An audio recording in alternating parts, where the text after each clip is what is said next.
Hey guys, welcome to the podcast. My guest today is Shannon Colton. She is a medical affairs trainer and consultant. And we talk about how important it is to identify and develop your MSL superpowers. So great conversation. I think you guys are going to enjoy this. Don't forget to check us out on YouTube and follow me on LinkedIn. And check us out on MSL Talk Live, which is the first Tuesday typically of every month. And that is on the LinkedIn Live platform. So thanks for joining us.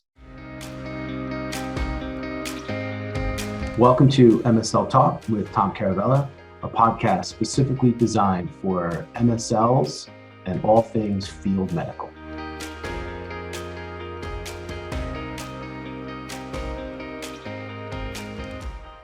Hey, Shannon, welcome to the podcast. Thanks for joining me. Thank you, Tom. This is going to be a fun talk, so I'm looking forward to it. Totally. It's totally going to be a fun talk. And so just to set the tone so that our listeners know how this came about. So Shannon and I ran into each other at Mass East, and she actually was involved in the conference, but did an amazing session that I sat in on.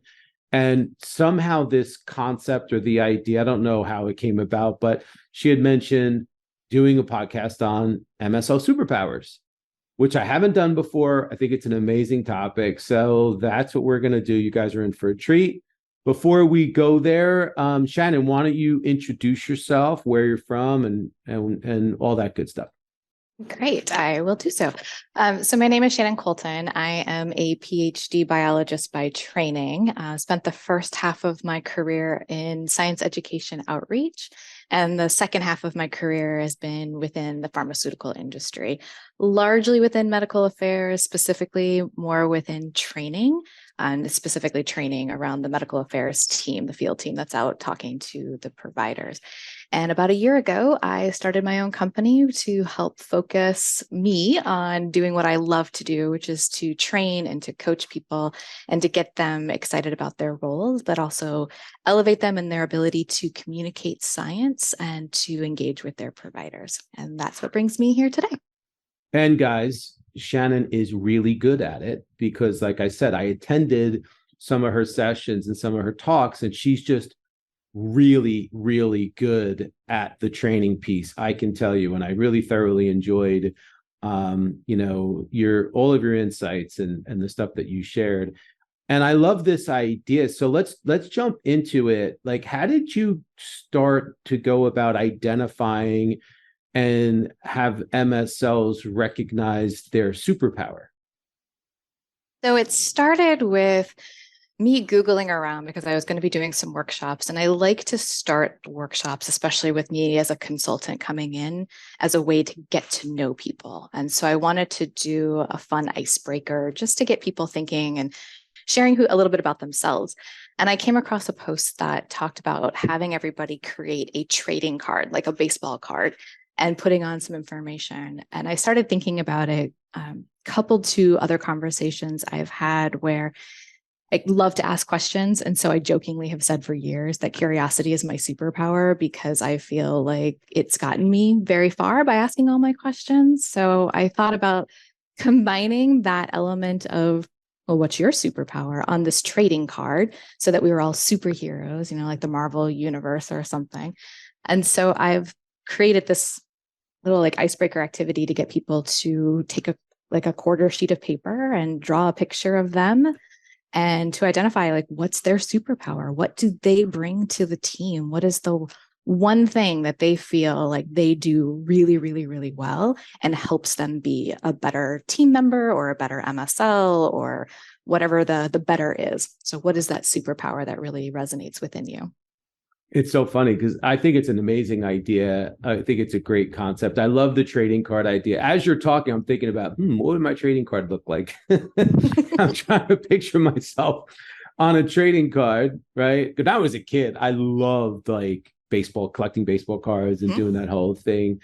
So I'm thinking okay, well, what picture would I use? And what would it say? What would the caption be? What's my brand? So is that the idea, is to get people to think of their brand and think of what they bring to the table and what their batting average is and why they're so special? And just really relying on what is it that you do that makes you an effective MSL? Because we know that to be a successful MSL, there's a whole host of skills that you really need to hone and work on. And it's not just one thing that makes you amazing. It's a combination of things. But what makes each individual a really good MSL may vary depending on your personality, your background, your experiences that you've had. And so really highlighting what your strength is gets you thinking about, well, what is it that I do? What is it that I can bring to the table that makes me really good at my job? And if you've got a younger team, is it something that you could help mentor other team members with? Or if you feel like you're missing an area, but another team member said, I have this great skill, is it an opportunity for you to collaborate with that individual and really hone your own skills? So really identifying a lot of different things, but recognizing that what you bring to an interaction may be unique to you. And that's what makes you an amazing MSL. You mentioned curiosity being your superpower. So what are some of the other ones? What are some of the other skills and superpowers that you see in MSLs that we should probably talk about?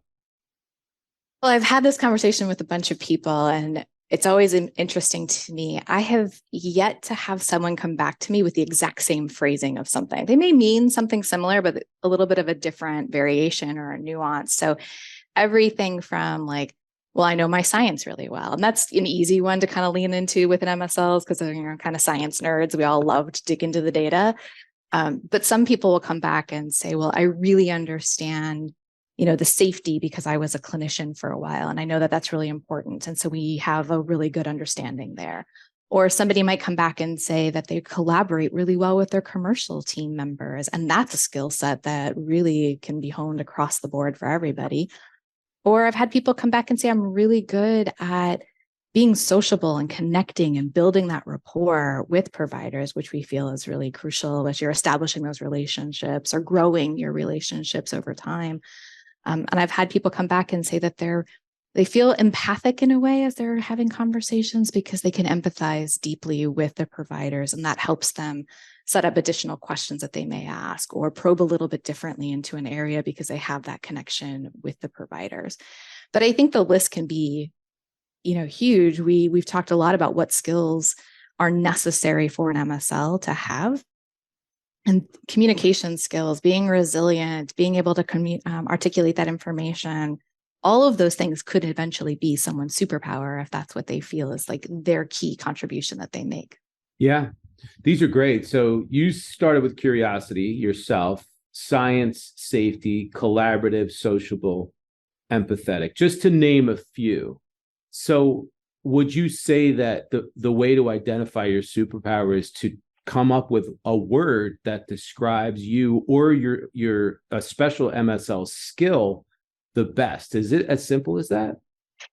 I think it can be. You can make it as simple or complex. I have also had people tell me that their super strength is that they have the ability to tell the medical story, which is more words than just, communication, but it narrows it down to just the one attribute that they feel that they really do strongly.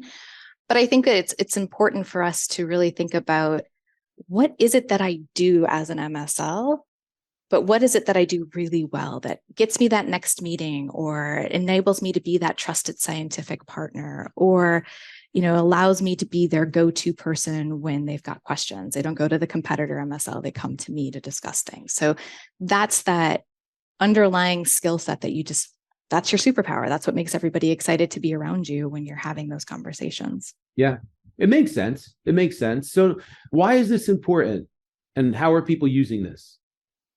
So why is it important? I think for us, a lot of times, especially if you get caught in the day-to-day, we may forget what our skill strengths really are, especially if you've been doing the same conversations or, you're maybe a little travel weary or, maybe you're a little frustrated because you haven't been able to secure the next meeting kind of a thing. But we all do this for a reason. And what's that reason? What do you get excited about? Where's your passion? What's your purpose? What's your excitement? And oftentimes those two questions are kind of linked. That super skill that you have, that superpower may also be linked to, what's your why? What's your reason for doing what you do? And I think that makes it super important for us to evaluate and to remember what it is that we're doing and why we're doing it. But then also, how do I use that skill for whatever the next thing is? So if you're looking for a promotion or a different opportunity, or you're looking to grow a certain skill set yourself, how do you use that? How do you use your superpower in order to elevate you to that next space? Mm. Yeah, I think it's so it reminds me a little bit. I did a solo episode, podcast episode on how to lead with your strengths but develop your weaknesses. That's very, very similar, because I talk about a lot of these concepts, talk about how important it is to know what your goals are, have passion, know what drives you. So it's similar. But as we talk to identifying your superpowers and your strengths and utilizing them, like do people, what challenges are people faced with? Are there mistakes that people make by either doing this or not doing it? Is it a mistake not to do this? I think that one of the biggest things that I look for when I'm talking with MSLs in terms of, are they going to be successful, is do they have that growth mindset? Do they have that ability to grow, to learn, to not stay stagnant, to not feel like, oh, I've learned everything, it's fine, it's all good. But to seek out those opportunities to grow oneself. So if you can identify, like if you have a strong skill, like just using mine as an example, that curiosity piece, that is great for being in an MSL, but it also can be applied to so many different things. And having that skill underlying everything that you're doing can kind of help drive you forward into the next piece of it. And if you connect that passion, that purpose in what's driving you, that can also help individuals determine what is next. If I want to continue to be passionate about clinical care, what are my opportunities? What can I continue to do? What are possible roles that I could pursue?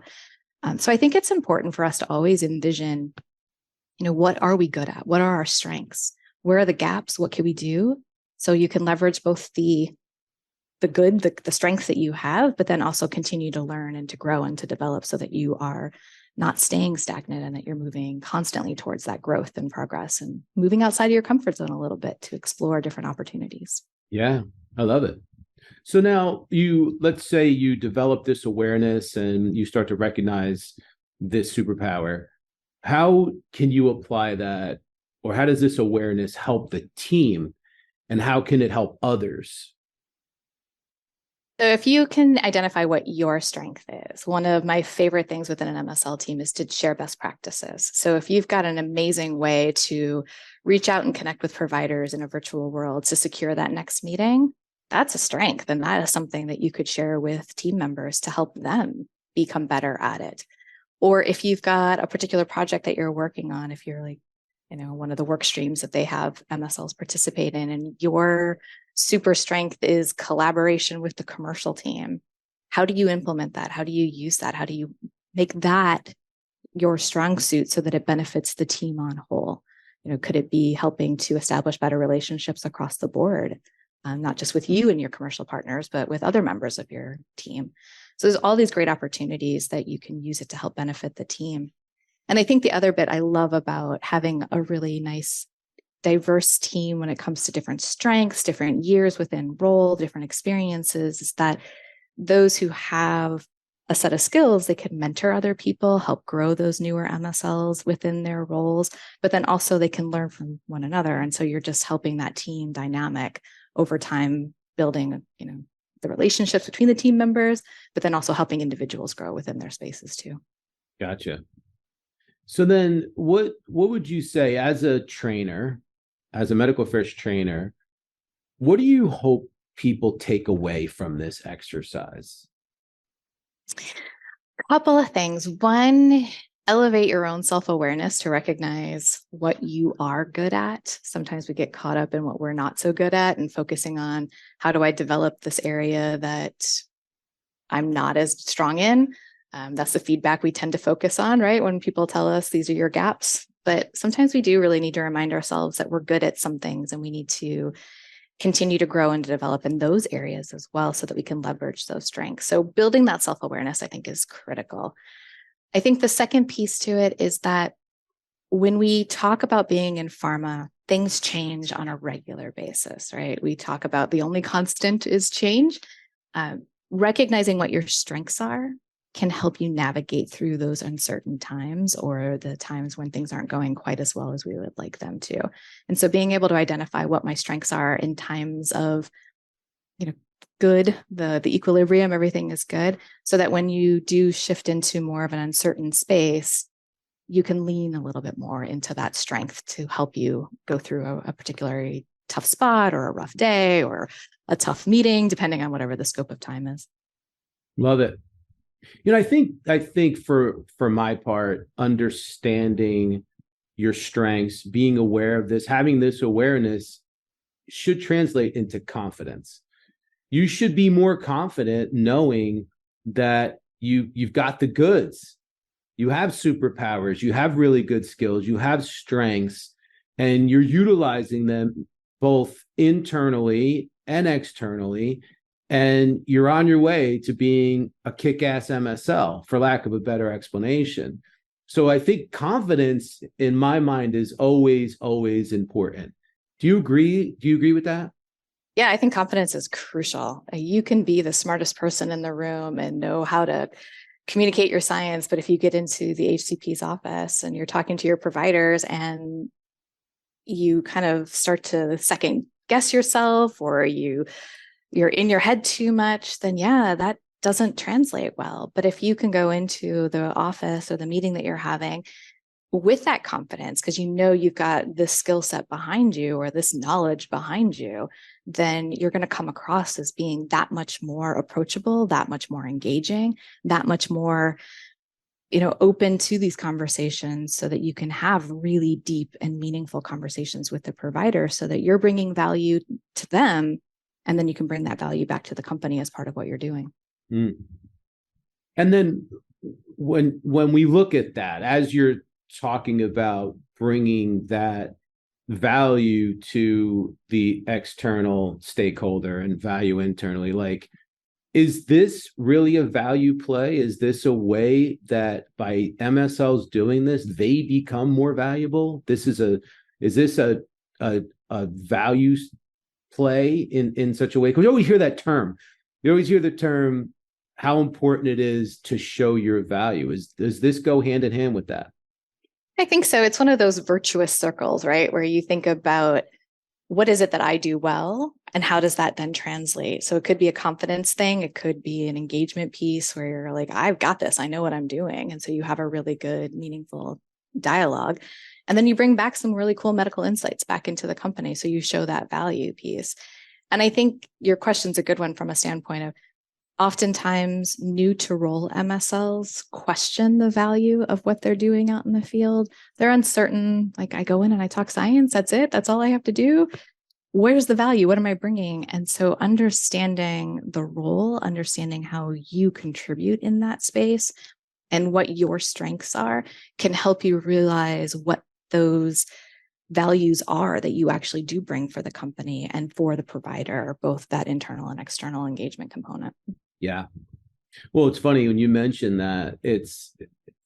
What jumped into my head is there are a lot of MSLs that have imposter syndrome. I talk to them all the time. So, like you said, this is it? Like, this is all I have to do. Well, they're second guessing or wondering, or maybe they don't think they have a superpower, or they second guess their superpowers. So what do you say to MSLs that feel like they don't have a seat at the table yet, or they feel like they don't have a superpower, or they feel like they have imposter syndrome? Said imposter syndrome, it's a sneaky devil, isn't it? It comes up everywhere with everybody at some point in their career. And I've had those conversations with MSLs as well. And I think one of the best things that I can do for them is to sit and talk and listen to what they have to say.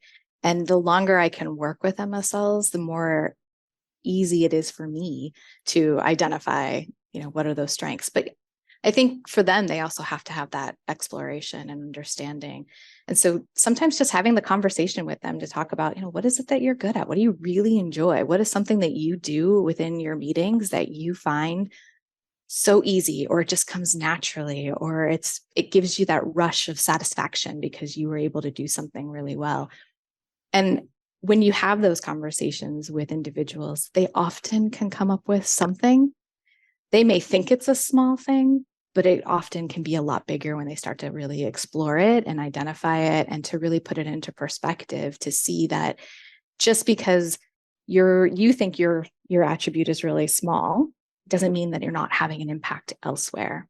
If you're somebody who thinks that, well, I'm really good at having that small talk up front at the beginning of a meeting where you're kind of chit-chatting a little bit beforehand, that may not seem super meaningful to everyone, but those providers on the other side who really appreciate that and take that time to go through and do it, value it. And it helps to establish that relationship so that you can have an easier conversation.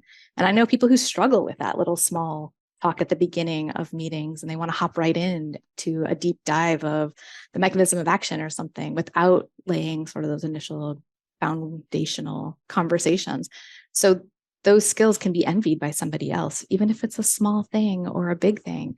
It's still your super strength. It's still the power. And it's what you do with that makes the difference.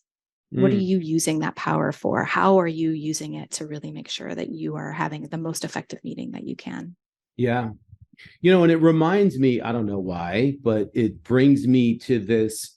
I recently read something or heard something about how to avoid burnout. And in this day and age, everybody's working so hard. We're back out in the field now, and there's a lot of pressure. And you hear the term burnout. And one of the things that has been brought up is that one of the ways to avoid burnout or to get yourself out of that is to focus on the things that you're good at. Focus on the things that you want to do more of and things that you feel comfortable with. So I kind of feel like being in touch with your superpower, understanding your strengths, and knowing what you're good at can help you to avoid burnout, because you want to focus on places where you have energy. Your superpowers and what you're skilled at and what you're good at shouldn't be an energy drainer. You should have the energy to do those things. The things that burn you out are things that are pulling energy from you. They're draining your energy and they're burning you out. So what do you say about that? Am I crazy by saying this, or is there a good parallel here? Am I onto something? I think you're onto something. It makes sense. We talk a lot about how you need to keep your energy levels high enough, and you can only give so much. So if you haven't taken care of yourself, you're not going to be able to give anything else, right? I've had many people over the years say that you can't pour from an empty cup. So if you are burnt out and you don't have that energy, you're not going to be able to do your job. You're not going to be able to interact with people effectively, et cetera. And I like what you've raised here in terms of finding what you're excited about and what makes you energized, and where can you draw that energy so that you are replenishing that on a regular basis. And if your superpower is you like to ask a lot of questions and find out what people are thinking, then find that opportunity to do that so that you can fill that part of you so that you are empowered, ready to go. You've got the energy levels to deal with some of the other things that may not be as much fun.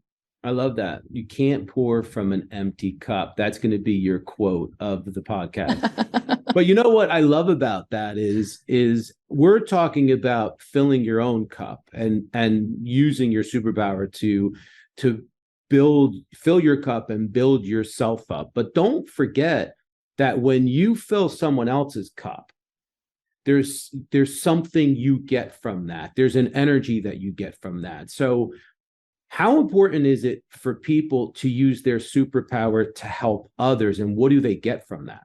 Yeah.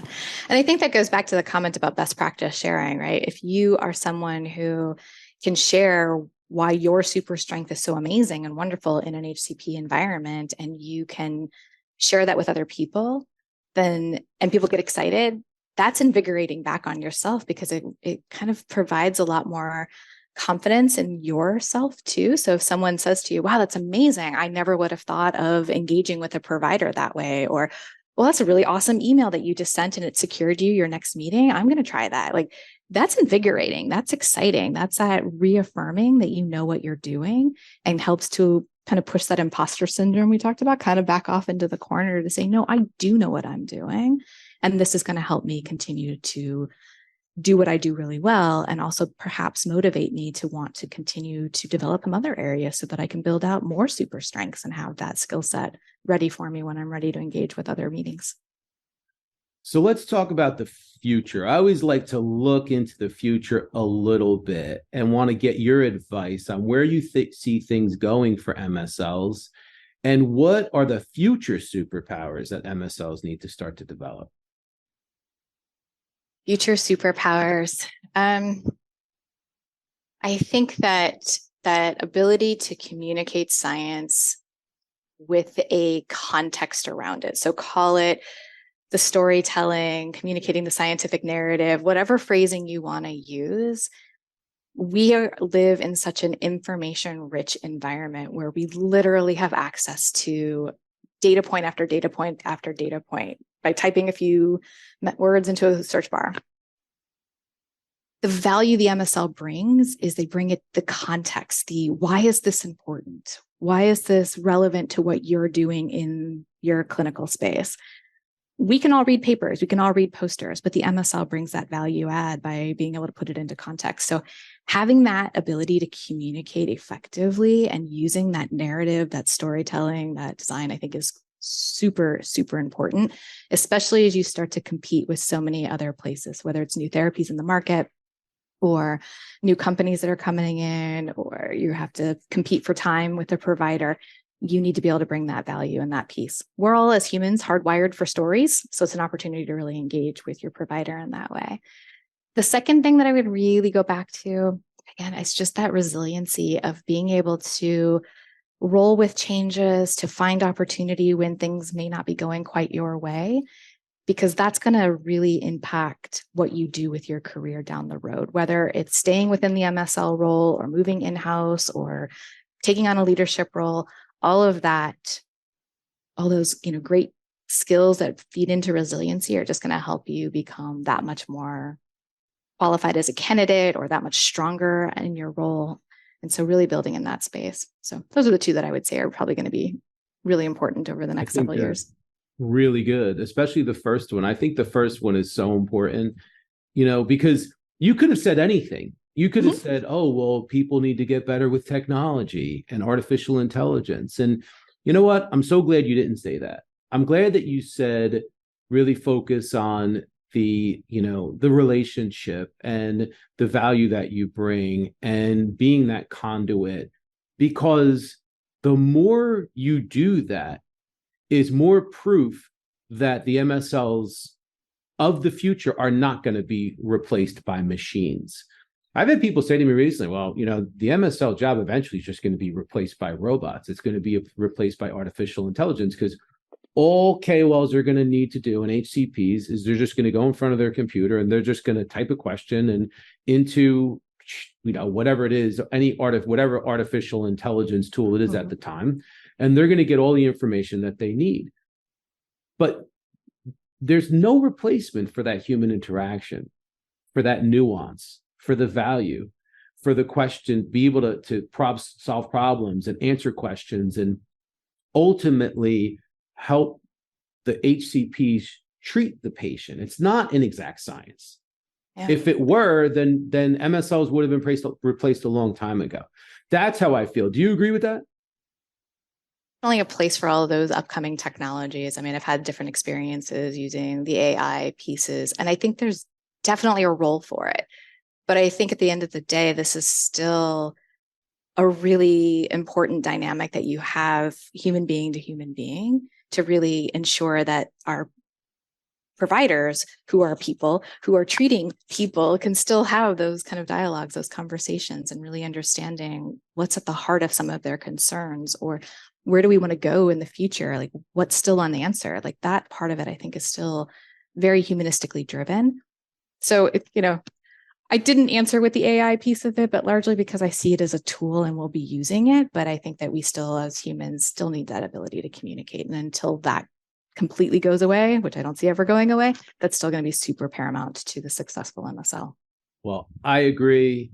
And MSLs aren't going anywhere. You guys have the best job in the world, so keep doing what you do. So, Shannon, let's leave it there. This was awesome. Great conversation. Oh, thanks, Tom. Great questions. Always fun to talk about this stuff. Well, curiosity is your superpower, but it is also something that I have to have as podcast host. But this was awesome. Thank you for coming on, and let's do this again sometime. Great. Thanks, Tom.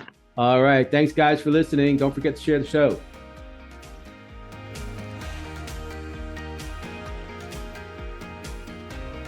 Thank you so much for listening to the show. And if you enjoyed it, please subscribe so that you don't miss an episode in the future. And feel free to leave a rating or a review or a comment. Thanks again, and we look forward to seeing you soon.